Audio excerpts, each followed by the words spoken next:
So just to give a brief introduction, we're going to be hearing from each of these three women, just providing some remarks both on their institution's commitments that they made in January, if that's the case, around improving STEM education outcomes for more students from underserved backgrounds and low-income families, and also just the broader work that their institutions or systems are working on in this space. And then we'll have the opportunity for you all to ask questions of the three of them together. So whatever order you think is best. And their bios are also in your blue folder. Thank you so much, Danielle. It's really a very great privilege to be here. It's a really exciting time for public education in Oregon, and particularly around the very thing that brings us here today, around creating opportunities for more underserved students to succeed in education and in life. And it's a pleasure to share our small piece of that very big responsibility and to share with you some of our opportunities and challenges in that work. When President Chris Maples participated in the January White House event, he made 3 commitments to the President and the First Lady, but really more importantly, he made commitments to the underserved students of our state. He vowed to support relationships with K-12 schools that would get more underserved students onto productive STEM pathways and degree programs, both at Oregon Tech and at universities throughout our state. And just as importantly, he vowed to work on strategies that would help the students once they get there. So it might be helpful at this point to give you a little bit of a sense for the specific and unique challenges that we have in Oregon and Oregon State. At Oregon Tech. First and foremost, we are the state's only, and the Pacific Northwest's only public polytechnic institute. And so what that means is that our mission is really to serve the unique needs of the students in our state. And those needs aren't always what you would expect. I think, as with many places, the perception and the reality are sometimes not very well aligned. In our case, maybe some of you have seen Portlandia on TV. It's not entirely Portlandia's fault. So, for example, in this room, I suspect there are many who think of Oregon and you think of interminable winter rain or evergreen forests, and maybe hipsters with hand-crocheted coffee cups with their organic fair trade coffee. But that's not the experience for many Oregonians. It's mine. I live near Portland. I love those things about Portland. But for many Oregonians, it's a different picture. So Oregon is a desert state. Did you know that? I didn't know that. 45% of our land area is desert. A huge swath of our land is covered by the Cascade Mountains. So not only do we have, hipsters and rain, we're a very rural state. And at Oregon Tech, 41% of our students come from rural communities. They come to us older than the average student. Our average age is 26. 32% of them are Pell eligible. An estimated 30% of them are first-generation college students. 47% of them are part-time. So our students have very diverse needs that aren't the same as every university. President Maples committed to a project that would help to support some of those lower income and older students in terms of giving them resources that would help them stay on track for graduation.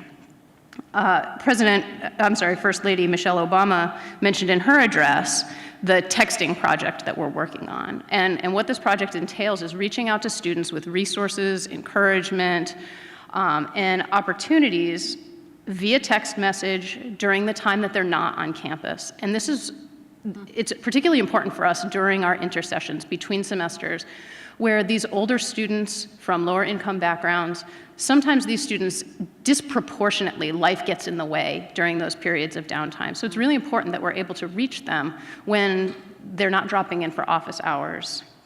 So this project is on track to be fully developed, funded, and we will launch it this coming fall with a pilot group of students.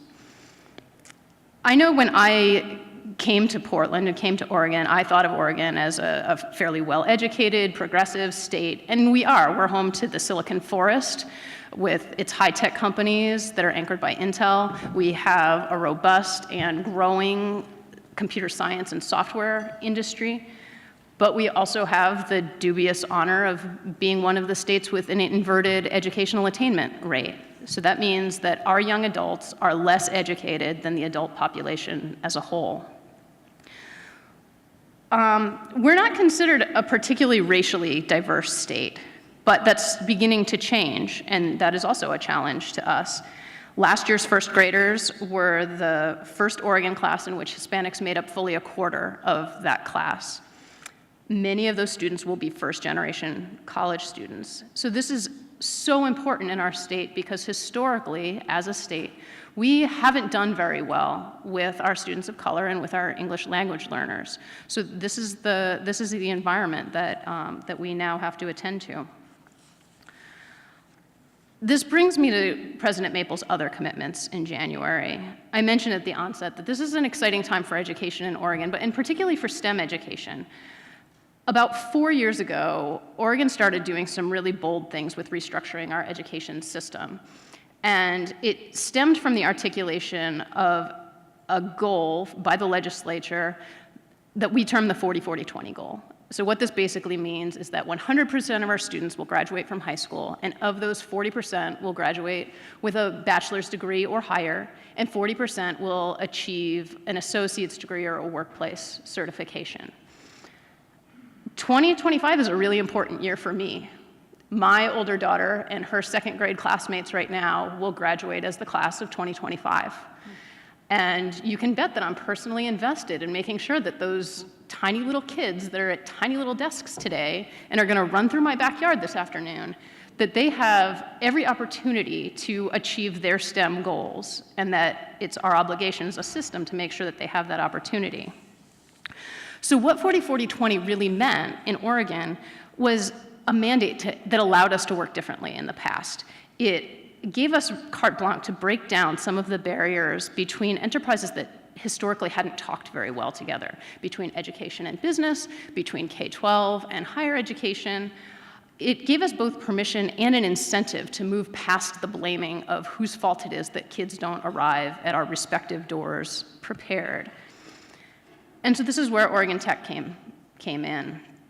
Our tagline at Oregon Tech is hands-on education for real-world achievement, and we believe deeply in that. Our students thrive in small, hands-on classes that are enhanced by industry partnerships that lead to internships and projects, and what comes down to authentic learning through application. As our state's goals coalesced around this idea of a cohesive P20 system that's preschool through graduate school for the unindoctrinated, we and others, we started to think about how we could align the great STEM assets in our region to make sure that students arrive at our doors prepared. And we quickly came to the conclusion that what we wanted for K-12 students was the same thing that Oregon Tech students take for granted, and that is authentic, applied STEM that is explicitly connected to future pathways and to possibilities for those students. So fast forward 2 years, and through the blood, sweat, and a considerable amount of in-kind donation of time, we had a collaboration of partners who were committed to a core set of values and outcomes, and an associated set of strategies by which we would get there. And that's really where we were at this time last year. We were having great conversations. We were a partnership of the willing. We had robust conversations across sectors about how we would move the needle for our region's students, and particularly for those from underprivileged backgrounds. I don't have to make the case for anyone in this room that quality STEM education opens doors for students. We all know the numbers about what jobs are going to look like in STEM and in healthcare. We all know about the wage premium that's associated with jobs.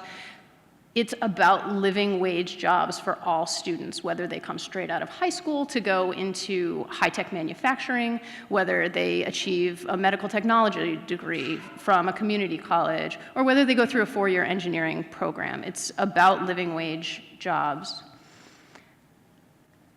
We, as a partnership, collectively agreed that the interest and engagement and motivation and preparation in STEM starts long before they show up on a college campus. And I've heard lots of that today. I don't think I'm making an argument anyone disagrees with. But we also recognize that those students do not start on a level playing field. As a public university for whom 85% of our students are from Oregon, as Oregon Tech, we realized that we had an opportunity to serve our students before they even became our students. So when President Maples pledged his support for K-12 STEM last January, I'm not entirely certain that he knew what it was he had just committed to. At the same time as he was making this pledge, the Oregon Education Investment Board and the Oregon Department of Education were making really unprecedented investments in innovation in education, and particularly in STEM education. So one of the primary strategies of the board was an initiative called Connecting to the World of Work. And of the $13.5 million investment that they made in that initiative, $8.5 million of that was earmarked for K-12 STEM. K-20 STEM is probably more accurate. There were funds that were devoted to supporting the development of regional STEM hubs. And these were to be regional cross-sector collaborations, this should start to sound familiar now, that were tasked with identifying and aligning the assets of K-12, industry, higher education, and the nonprofit sector. And more than that, to create mechanisms amongst ourselves to share best practices and to scale our most promising work.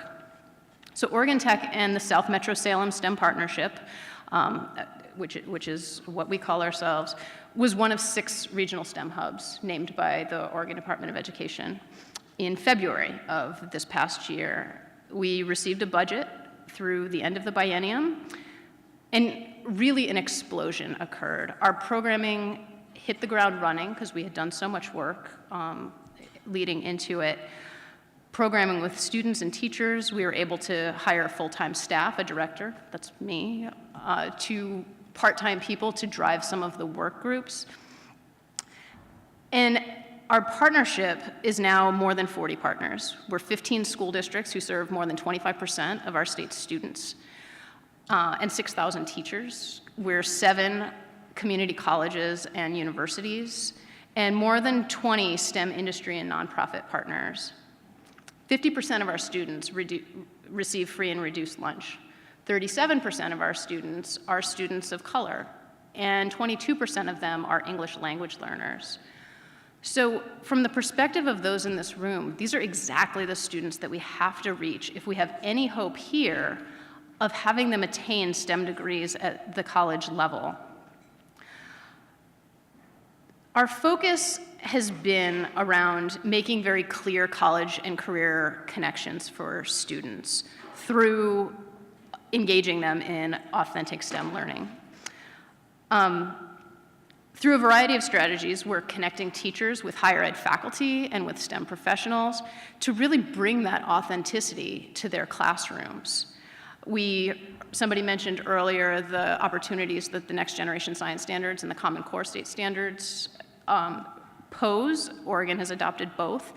And it's true, we have teachers in our partnership who really feel empowered to now work with community partners. They feel a mandate to have that authenticity, to have those creative thinking and problem-solving elements in their classwork. And so they've been given permission to work outside the box.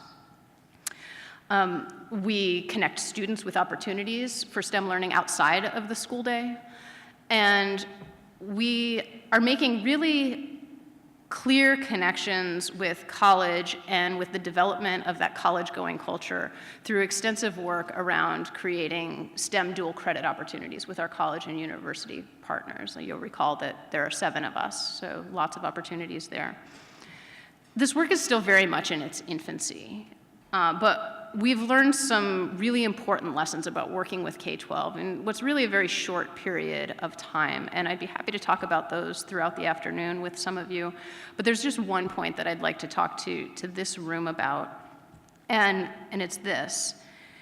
This partnership works because of engagement because of true commitment from partners very much like yourselves.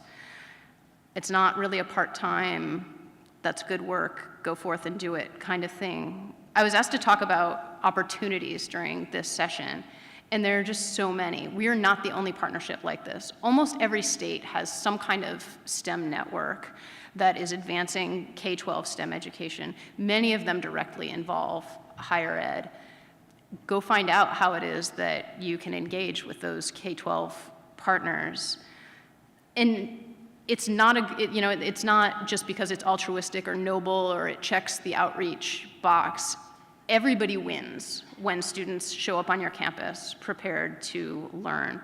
And we've seen that at Oregon Tech. We have new research opportunities for faculty, new grants for them to collaborate on. They have meaningful ways to fill out that pesky broader impact section of their NSF grants. And that's just the receiving end. That's what we get as a university for participating in this work. Our students and faculty have a ton to be able to give to K-12 STEM education. Our students can act as near-peer mentors for K-12 students. Both students and faculty have a wealth of content knowledge that K-12 teachers they're hungry for.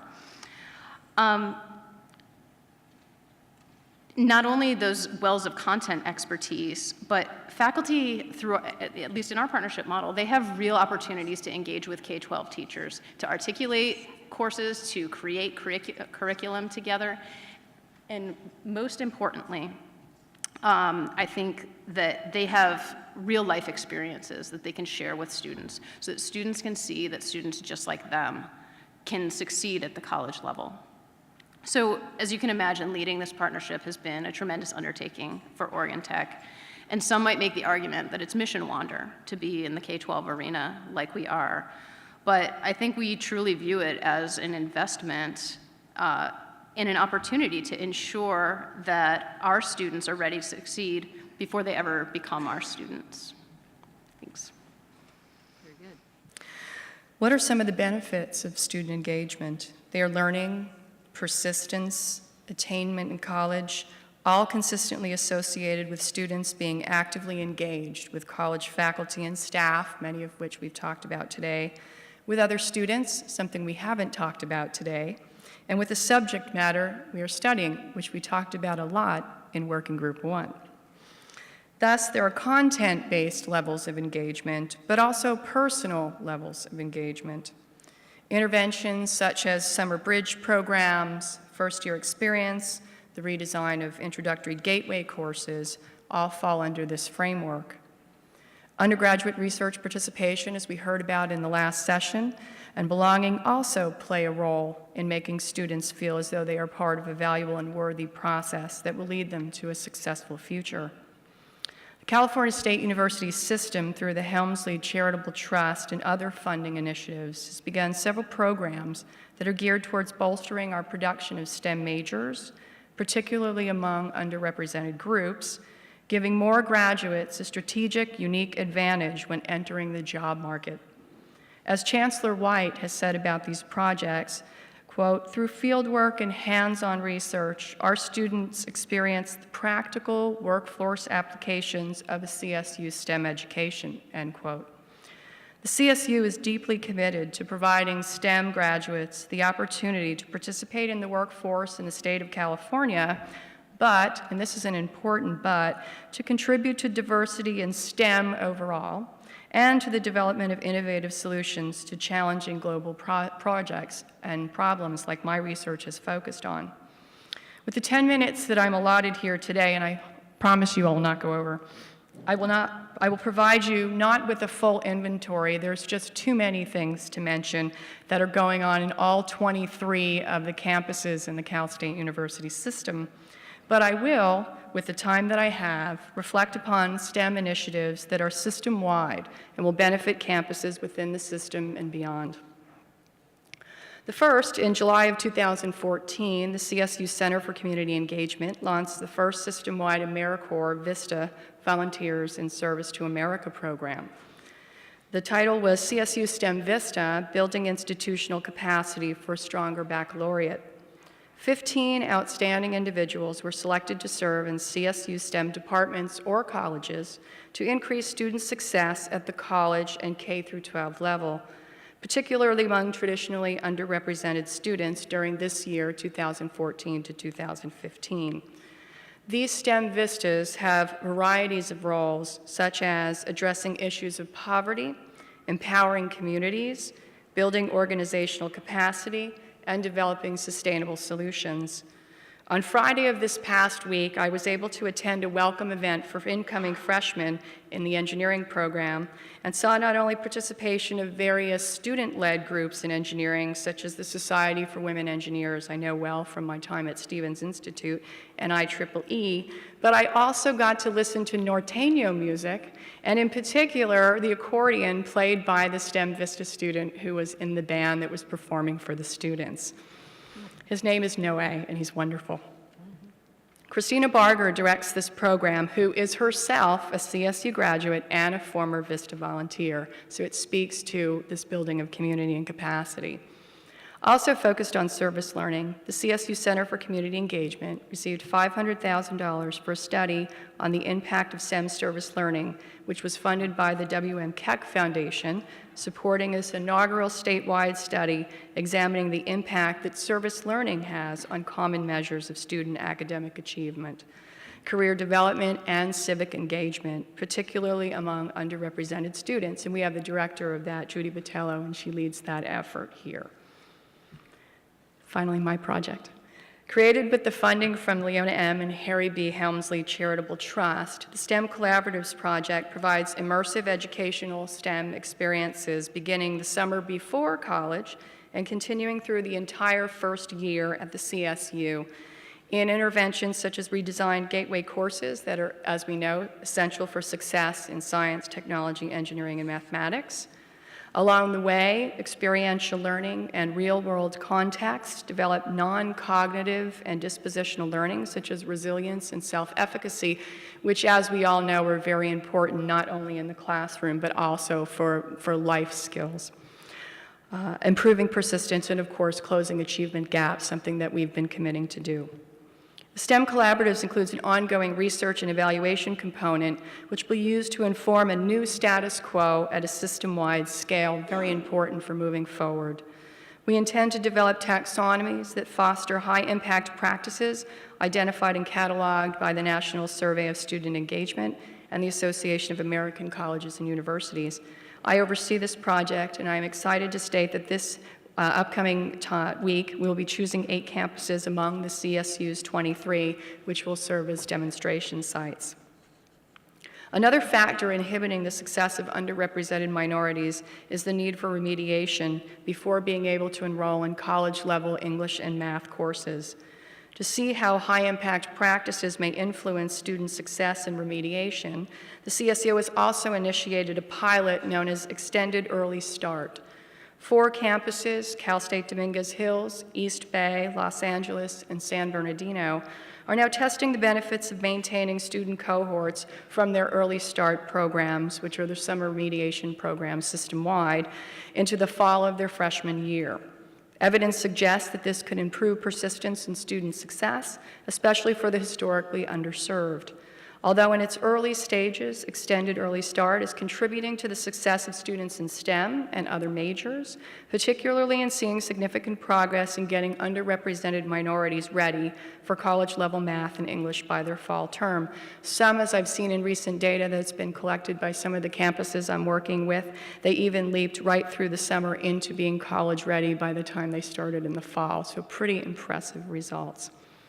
At Cal State LA, the Early Start Academy targeted approximately 800 students who participated in face-to-face classes as opposed to online classes in their summer program, either in Math 89 or ESC 31.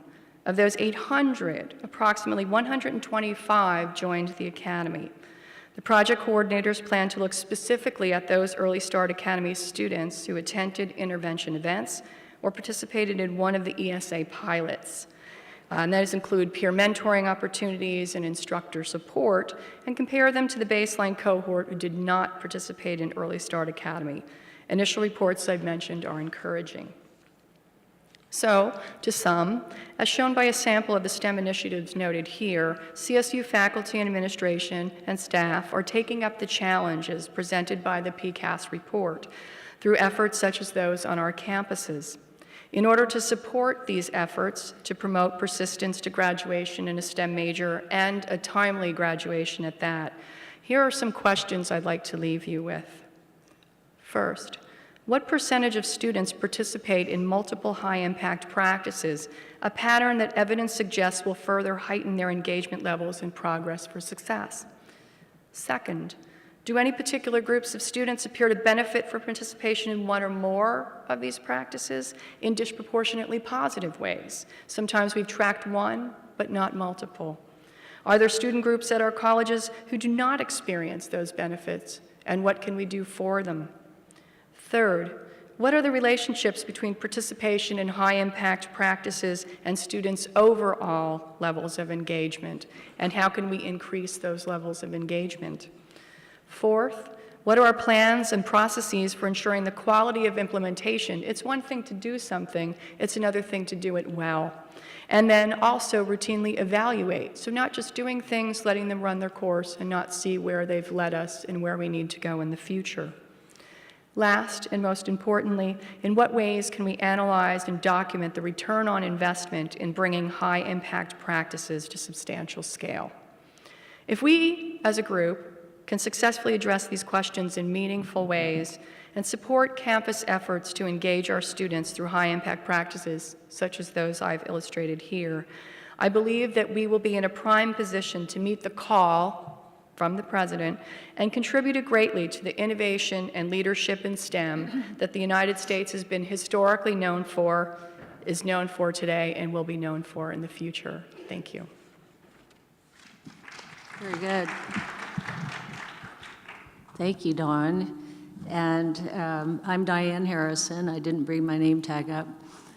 President at Cal State Northridge. And what I would like to do is to just briefly provide a context that constitutes our challenges and our barriers, and then spend a little bit more of my time talking about what the opportunities we have made available here and what additional opportunities we'd like to make available here. So, those of you who are here this morning heard my very brief description about Cal State Northridge and what the demographics and socioeconomic characteristics are of our students. Being a very large, over 40,000 students, having underrepresented students be almost 50% of our population, having 2/3 of our population be first generation, and having, and I give you the real number so that you can appreciate the scale of what we're talking about, having 18,000 of our students as Pell students. So in many ways, our demographics are, frankly, a number of our challenges, because students do come to campus unprepared, or underprepared, I should say, or many of them do, and therein lie many of our challenges. I would superimpose upon that the fact that the university and the system is now operating under a budget level that brings us back to the 1980s.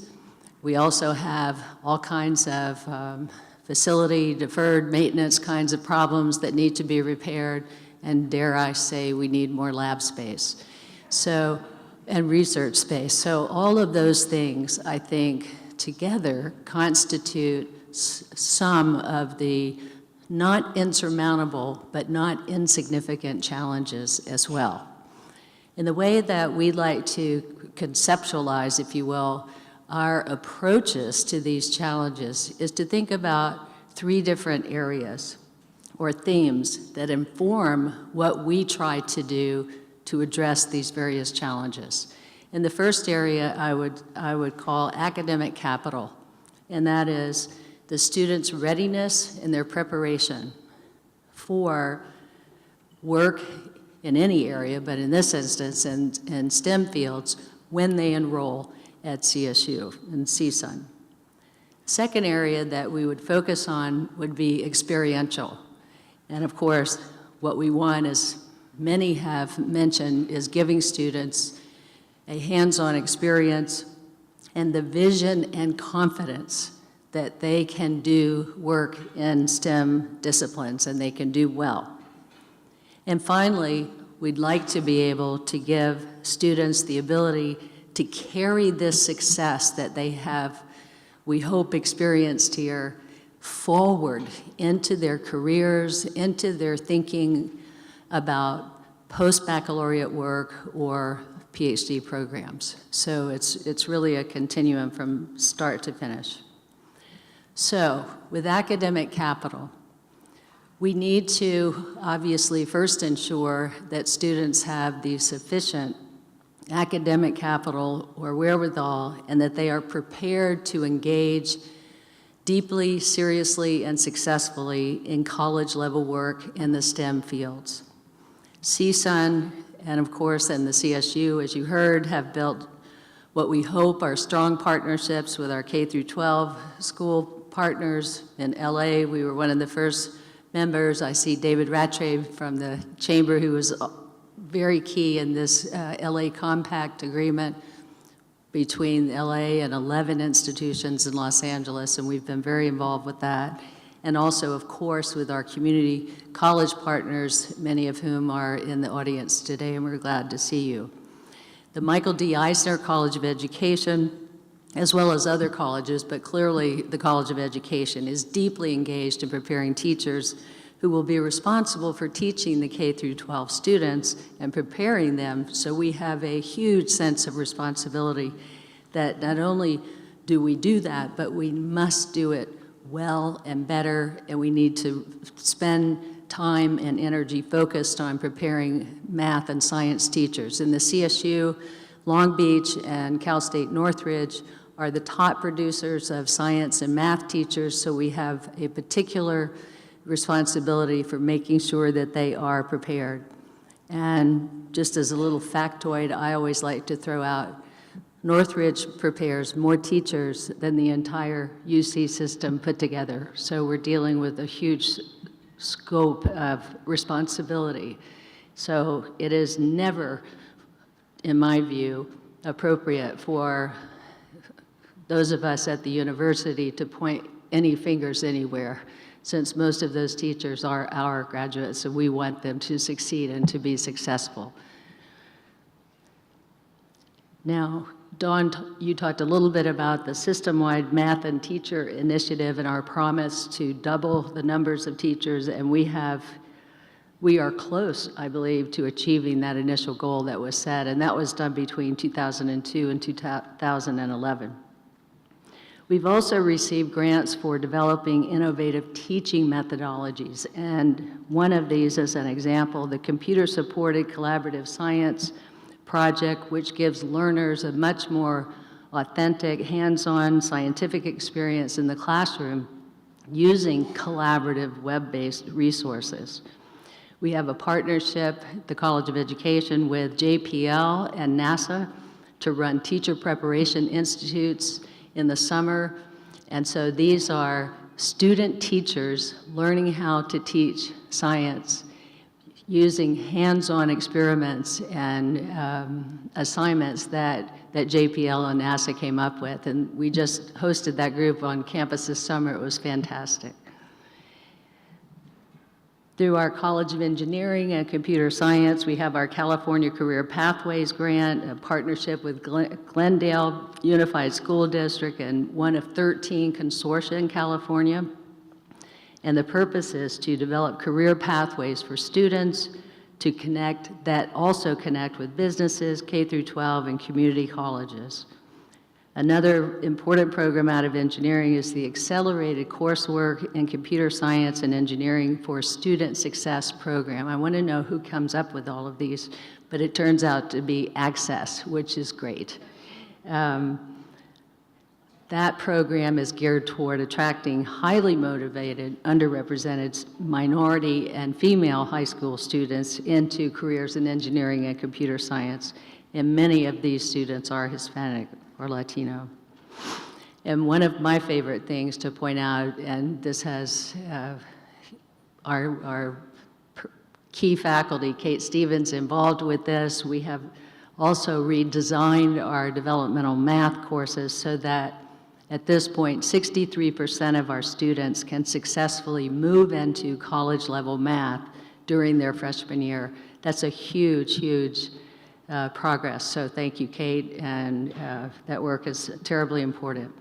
So much talk about experiential.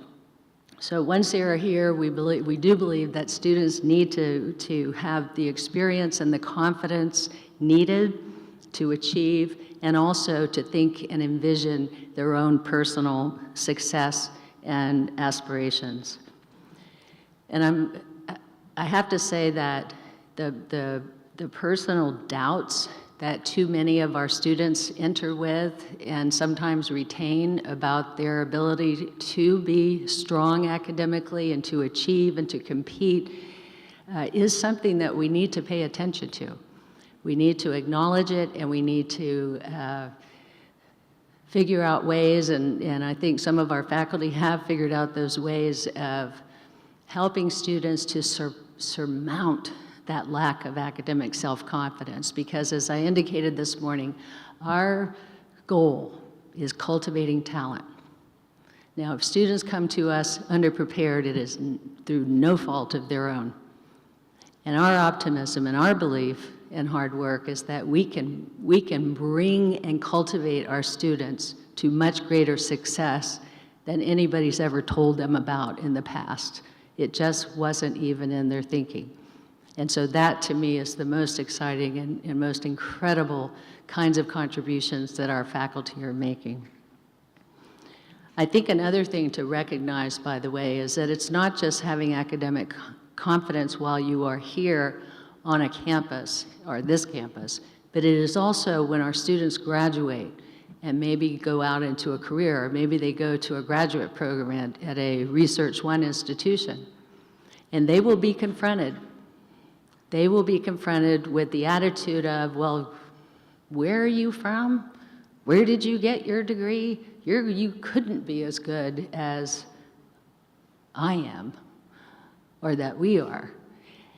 And I believe, and Maria Elena, thank you for nodding your head, because it is true, our students need to be prepared that they will be tested in that way, in a sense, psychologically, socially, but we, I think, need to have our confidence, and our students need to have confidence that their skill set will far surpass. When we were hearing earlier about not having real lab experiences or research experiences until graduate programs, where our undergraduate students come in and they know how to work in a lab, they know how to use the equipment. And so they walk in and the faculty are going, I like these Northridge students. Let's do more here. But that's the kind, and that helps provide not only that confidence, but the fact is we are giving them those kinds of skills here, and they are quite competitive, and they don't need to be ashamed or embarrassed or feel less confident, in my view, ever. So we're focused on helping students acclimate to the STEM environment, envision them as successful, envision themselves as successful. I can't stop without talking about the MARC program, the NIH Maximizing Access to Research Careers program. This has been on campus since 1990 and is currently under the leadership of our biology professor, Maria Elena Zavala. If you could just wave, please. The goal, obviously, is to increase the number of competitively prepared undergraduate, underrepresented students for research careers in basic biomedical sciences. This program currently supports 800 entering freshmen through summer workshops, Science 100 courses. It supports another 150 transfer students and hundreds of more students through tutoring and mentoring. And I hope the next slide could be on, Kevin. Yes, just look at some of the results in terms of former MARC students who've already received PhDs, how many more are entered into PhDs and MD or PhD programs, the completion rates for this, for students in PhD programs, is 85% compared to the national average of 57%. I mean, these are pretty impressive numbers. And then students who are taking Mark-sponsored math and language courses at CSUN had a significantly higher GPA after 1 year. And we're also taking higher level math and having a higher pass rate in math. So another challenge, frankly, is how do we scale this program up? I mean, we're reaching slightly over, close to 1,000 students, and we have 3,000 undergraduate majors in that area. So how do we do that? And that's just one department. We need, the question of scale is forever, I think, a challenge for most of us. The College of Engineering, real quick, the AIMS squared, which is attracting, inspiring, mentoring, and supporting students. It was mentioned earlier today. Again, a partnership with the Glendale Community College and College of the Canyons. These students completed more college credits their freshman year or in an academic year. They had higher GPAs, they had higher persistence rates, and this program was recently honored, like last week, with a honorable mention by the Excellencia Foundation in Washington, D.C., and is included among its best practices for HSIs. So thank you, Dean Ramesh, who was the PI on that one. And then finally, Teaching to Increase Diversity in STEM initiative, or our TIDE. This is a recently funded project that we are doing in partnership under the umbrella of AAC&U. And it's, I think, a very innovative program involving faculty from computer science and music, and using music to encourage women and underrepresented students to consider careers in information sciences or computer sciences. And I want to hear how that works exactly. I think it's very exciting. And probably equally exciting is our recently developed and soon to be announced funded Build at CSUN program. And this is a collaborative effort of faculty and administrators, and the goal is to create really a paradigmatic shift in research training and mentoring for students entering the biomedical workforce by reframing, redesigning current approaches through the lens of critical race theory. It will address student recruitment in high school. It will focus on a large pool of promising undergraduate, entering freshmen, sophomore, and early transfer. Within Build labs, students and faculty members will engage in research in a cooperative social environment rather than a competitive one, less hierarchical and more inclusive of input from all the members of the lab, and with attention paid to the social justice implications of one's work. But the point of this program is to develop a rigorous and sustainable research training programs for underrepresented students, building on prior success, building on what current research shows us about best effective practices. And I'm happy to say that 97 of our faculty have already signed up to serve as mentors, and they have research projects already underway that they will involve students in. So to sum up, or close out, I should say, at the university level, there is support for enlarging our research environment here. And why is that? Well, obviously there's funding, and while it's less available and more competitive, of course, somebody has to get it. And so you have to apply, and we have applied, and we have been successful. But the other, in the best part, obviously, of funded projects is that it can also fund students. And funding students is a really great way to get a student involved in a project. But even if students aren't funded, or not as many students are funded, It does, too, provide an opportunity for students to engage with faculty one-on-one in a, whether it's a course or an independent study or just simply they're interested and they want to satisfy their intellectual curiosity. In the last 5 years, the research funding at Northridge has increased by 30%. And this point is very important to me. For students to envision success, as our women panel this morning said, they must also have faculty who look like them and reflect their diversity. And so this is also a priority here, that we need to increase the diversity of our faculty in all of our areas, but particularly in our STEM fields. So, and one last point, the carrying students into STEM disciplines and careers, whether it's or also graduate programs, both Mark and Build are very involved in providing the experiential activities for the students and giving them the confidence. But we also need to think about what happens next and provide interest and enthusiasm and windows into another world that, again, they might not have thought of themselves or seen themselves in, such as PhD programs or working in labs or working at some of these industries that we've heard from here today. And it is, to me, it is a compelling case that we can't simply do our jobs in isolation from thinking about the students' totality of their experience, where they came from and where they will end up. And for so many of our students, if we don't take on some of those mentoring, heavy, aggressive duty mentoring roles, then I think that we've fallen a little bit short of what we could do.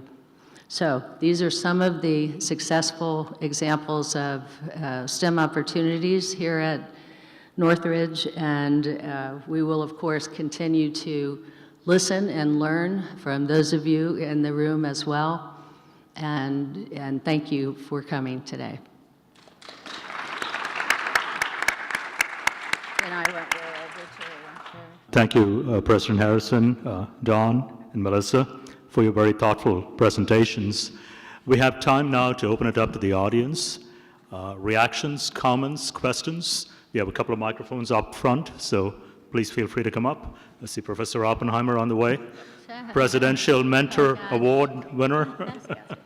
That's right. You know, one thing about Northridge, and, well, you know, President Harrison covered everything so well, but even in a letter from NIH, they said that Northridge is amazing in its cost sharing. In other words, for example, the $40 million that Dr. Zavala has brought in for these great programs, a good amount of money has been cost shared by this campus.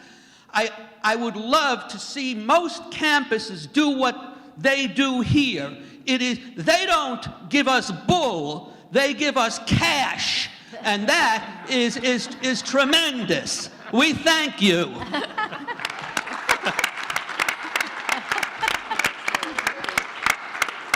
Who's brave enough to follow that? Got time for any comments, questions? Anybody? Anything that provoked your thoughts? Again, this was about barriers, opportunities, and success. And I think the whole idea of the conversations today is how can we affect systemic change? And I go back to that idea of a continuum, that it's going to take time, but if we have the steps in place and we're strategic about it, we will definitely get there. So, anybody else? Thank you, Edie. You're welcome. Is this on? Yes. Okay, so I won't shout into it. So your question is, how do you scale? And actually, there was an NSF grant called Synergy that went out about 4 years ago that was looking at scaling.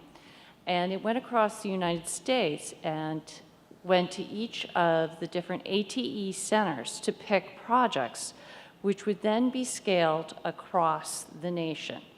And they came up with several ways that scaling actually works. One of which is that when you are scaling, you have to let go of the project. There's so many of us who, when we are trying to scale up a project, and especially get it across in different state lines, we want to say, no, you have to take it as is and do not make any changes.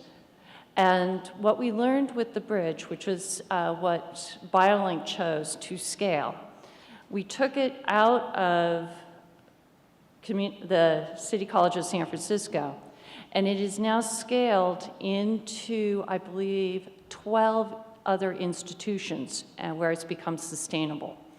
But in each of those institutions, it's slightly different. And that, I think, is one of the hardest things to learn is the letting go. And the other thing is to let the people who are taking over the project get ownership of the project. Also, it's a lot harder than one would think it should be. And what we've done with the scaling is now City College isn't leading that scaling, but actually St. Louis Community College, which is one of the ones that we picked to come in, is now leading the scaling along with Georgia Tech. So, community college. So it was very interesting to actually see others take over the scaling ability, and they are mentoring the newest ones who are actually adding to the scaling. Does that answer your question? It does across institutions. I was thinking within an institution. We're also doing that too. City College is actually taking the bridge to biosciences, and we're making the bridge to what they call PhyTech, which is within the engineering disciplines. So we take an idea, and again, it will be stepping back and letting those instructors actually kind of organically grow with only us being there to answer their questions and not actually physically say, oh, no, you can't do that, it'll never work. Okay, well, our biology faculty are here. They can Thank you. figure that out. Not quite the 405, but we got traffic at the microphones, so. Well, on the earlier panel, it came to my attention when Ryan was asking about scalability, that there's really, to me, there's two issues, scaling and adoption, and they're not really the same. And so I think that for adoption, I mean, I've said it before, it's really knowing somebody and trusting them, and as much as we want to just throw something on a website and hope that somebody else is going to do it, it just doesn't work that way, and faculty don't work that way. And in terms of scalability, I've been to many different meetings in different contexts, and what I've noticed is that we all want to give every student high impact practices. And having worked in the CSU system now for almost 10 years, what I'm really proud of is that time I spend in office hours with students, which may have nothing to do with chemistry, but gets them moving forward. And I think that we have to be really careful when we scale, because we have to make sure that we're valuing that faculty student time, because ultimately, whether it's a preschool student or a graduate student, it's that somebody cares about them and believes in them. And any time that we take away that time for faculty to have those interactions or in any way devalue it, we're doing a disservice to our faculty and our students. And I'm not saying that people are doing that, but I'm saying, in my opinion, empowering faculty, not just the ones who come to these meetings, but the ones who don't come to these meetings, and telling them that how valuable they are, that's the way to scale these high impact practices, is spreading those opportunities to as many students as possible. We're not going to be able to give every student the highest impact practice. We don't have that faculty capacity, but we can get further in that line by spreading the ideas to a bigger gospel choir. I don't know.